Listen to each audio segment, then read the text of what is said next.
हाँ तो आ देखो आपने एक हर्ष में जिये प्रवेश कराना आपा तो आ एक नाडी है बैठे। और प्राचीन काल में देखो बार राजा महाराजा हा कल्याण सिंह जी टाइम में देखो इके मायने ई तालाब के मायने ओ नदी को पानी आतो और आ भरती और आज की दुर्दशा है बात जीर्ण शीर्ण हो रही है, बहुत हालात खराब हो रही है। इके ऊपर देखो बाके ठहरबा के लिए मकान बनेड़ा है, सब बनेड़ा है। पास में तबेलो जो नदी का मायने आएगो घोड़ा के लिए रोकता। बस देखो ये पुरानी प्राचीन चीजें हैं, आकी रक्षा करनी चाहिए। और आज की एक हर्षा नगरी है, बसेड़ी है, इनमें पानी की जठे भी सुविधा है। नदी का आसपास देखो थे जो तो भी पानी उतरतो बिका देखो सबसे बड़ी पहले ही पानी की। और पानी का नदी का आसपास में गांव बसा देखो खोरी, ओ मंडावरो है, ओ हर्ष है। तो हर्ष हर्षा नगरी का नाम से प्रसिद्ध यह जगह प्राचीन काल समय में। और वो एक व्यापार को बहुत बड़ो केंद्र हुआ करतो। और जी हाँ देखा तो ए चीजा का गांव है इकट्ठा आज मेला जगह भरे है। पहली वे व्यापार का मेला भरया जाता दो दो महीना सु वे में सब भोजन सामग्री और कपड़ा लत्तो सब बंजारा दिया करता। तो ये हर्षा नगरी में बड़ो भी प्राचीन समय में यहाँ को मेड़ो लागतो, बहुत पुरानो इतिहास है और गांव है।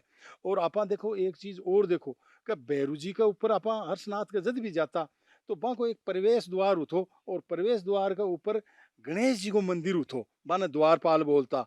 तो जठे भी महादेव को मंदिर है, गणेश जी द्वार पर हमेशा किस जगह भी दुनिया मुड़ जाओ आप जरूर मिलोगो। जगह चीज देखेंगे आप तो आसपास का लोग धरेंडी पशुपालन की अच्छी तरह स्वास्थ्य सुव्यावे भी के लिए अठे एक गणेश जी को मंदिर स्थापित है। और वो द्वारपाल प्राचीन काल को जो रस्तो है आ रोड तो बाहर बनी है, पहली वो रस्तो है वो जो यहाँ नीचा आर इस साइड अठे गणेश जी का धोग दे और सीधो यहाँ खुरो बनेड़ो है भी खुरे खुरे जाए ऊपर जाया करता। आ एक बहुत बड़ी ऐतिहासिक धरोहर है। और ओ जी रोड की सुविधा अब दिया बहुत बढ़िया बात है, अच्छी बात है। इनमें भी आप देखो अब वर्तमान में आप देखा तो राजनेता है, जनता प्रतिनिधि है, वे इके ऊपर ध्यान कौन दे रहा। लेकिन बद्री नारायण सुडैन जी को देखो अकेला आदमी हाँ बाकी सोच न देखो और आ चीज न समझो कि बे एक अकेला आदमी जनता को चंदो उगार आज की तारीख में ऊपर रोड पूछा दी जी अपन सुख सुविधा मिल रही है, जाबान दर्शन करवाने मिल रही है। लेकिन आज का शासन प्रशासन में देख आ बात कहना चाहूँ कि एक पत्थर ऊपर सू दूसरा मोड़ के नीचे जो पत्थर पड़े हो वो हटा को नहीं पा रहा। शासन प्रशासन में अतो ही पावर को नहीं जो एक पत्थर को टुकड़ों को नहीं हटा सके। और प्राचीन पीछन जाओ बद्री नारायण सोडानी जी को उदाहरण देखो कि बीच गाँव शिखरों लेर ऊपर तक रोड चढ़ा दी, बहुत बड़ी बात है। आ एक सोचवा की समझवा की बात है। तो जातरिया ने अगर दिक्कत आवे तो चौखी बात को नहीं, इस पर भी ध्यान देना चाहिए।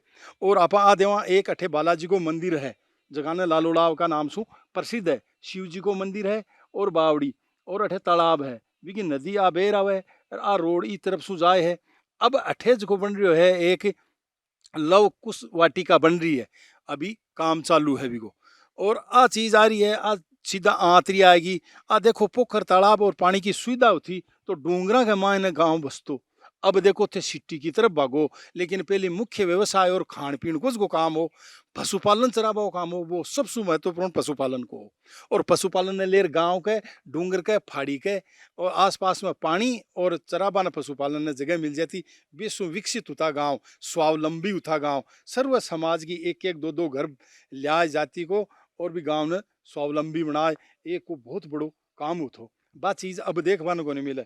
और आप देखो जो भौगोलिक परिस्थिति देखा तो इस साइड को पूरी क्षेत्र को पूरो पानी देवगढ़ की तरफ हर्ष न छूतो हो जाए, पूरो बठे ये भोया और हर्ष के बीचों कर जाए।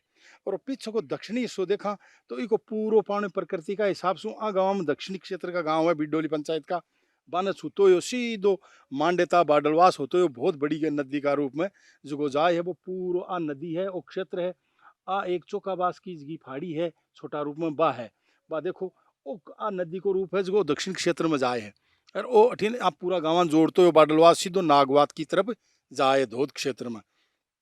फिर आप पश्चिमी क्षेत्र में आवा दक्षिणी सु तो आ देखो आप पूरी चोखाबास की तरफ आज की पूरी दिख रही है आपन टीला दिख रहा है। और पानी पूरो खेता के मायने जाए है और पोखर तालाब छोटा छोटा हुआ करता और प्यास बुझाया करता आसपास की आबादी की और पशुपालन की।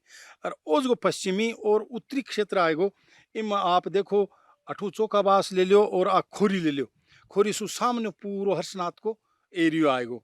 ए पूरा नड़ार ए चीज अठी न कम सु कम 8-9 पोखर तालाबा की संख्या है ठीक बनेड़ी जी जीर्ण जीर्ण शीर्ण हो रही है, फूट फाट हो रही है, बाकी कोई देख रेख को नहीं हो रही है। और ए बौड़िया लगावा सू आको विनाश होगो, औषधि ही पौधा हा बाको विनाश होगो।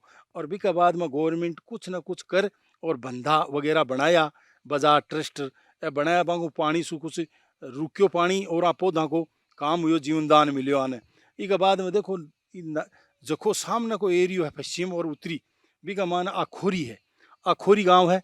ये खोरी गांव देखो एकदम नदी का किनारा के ऊपर बसेड़ो है। और पानी महत्वपूर्ण चीज़ वह है, पानी के आसपास ही आबादियाँ पेली मिलती। और ऐसो निकल आ नदी वो पूरो पानी सीधो आवे तो 1-1.5 किलोमीटर पर मंडावरो आज आए है, एकदम उत्तरी क्षेत्र में हर्षनाथ के। जखो आप देख लो नदी के किनारा पर बसेड़ो है, फिर सीधो वो पानी निकल तो यो हर्ष छू और देवगढ़ की तरफ निकल जाए। तो इस वीडियो के बारे में आप अपनी प्रतिक्रिया कमेंट के माध्यम से ज़रूर दीजिए। और शेर सिंह जी के साथ आने वाले समय में हम ऑर्गेनिक खेती और किसानों की जो समस्याएं हैं उनके समाधान के ऊपर भी अलग अलग एपिसोड्स पे चर्चा करते नजर आएंगे।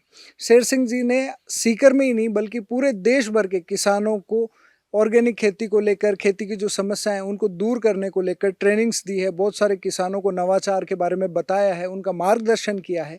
शेर सिंह जी के इस फार्म पर भी लगातार मतलब गैर सरकारी या सरकारी संस्थाओं के लोग हैं, किसान हैं, वो यहाँ पर ट्रेनिंग्स के लिए आते रहते हैं। और इस फार्म पर और भी बहुत सारी ऐसी चीज़ें हैं जिनको हम आने वाले समय में आपके साथ साझा करेंगे। तो आप जुड़े रहें सीकर संदेश के साथ, और आने वाले समय में हम आपके साथ इसी तरह का और ज़रूरी और ज्ञानवर्धक कंटेंट भी शेयर करते रहेंगे। बहुत बहुत धन्यवाद।